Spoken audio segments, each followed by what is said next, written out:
Šoreiz mēģināsim iegūt atskaiti, kura mums parādīja to, kāds ir notikušas izmaiņas pret iepriekšējo laika periodu.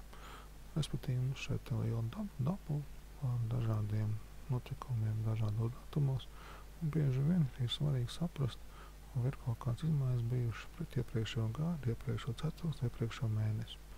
Šiem mērķiem atkal lietojam paivotību, visai tabulai, un daram sekojuši. Paņemam pavadziņas datumu, novietojam kā rindu lābeli, tālāk šo pavadziņas datumu sagrupējam, abas spēles tālsiņš uz tiem, grupu, izvēlamies par kādu laiku posmu vēlamies grupēt, piemēram, gadi. Tad mums ir visi 3 gadi.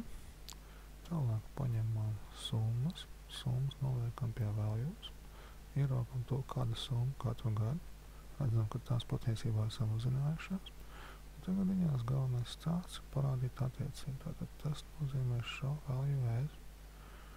Tad meklējam difference from, patreiz gāju uz ekrānu, percent difference from, un norādam to, kura mums ir bāzes vērtība, šajā gadījumā previous, tad iepriekšējā, un redzam to, ka 2011. gadā summa, salīdzinot ar 2010. gadu, samazinājusies par 40,39%, savukārt 2012. gadā pret 11. gadu vēl par 46%.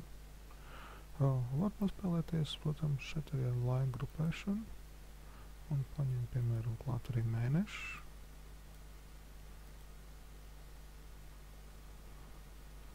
Tā, tagad viņās mums ir summas. Show value as, percent difference from, arī difference from, un bāzes items būs atkal previous. Ok, tad šajā brīdī mēs redzam sekojošu katru gadu sākumā janvāra mēnesis, un tad februāra mēnesis pret janvāru, marta pret februāru un tā tālāk katram gadam.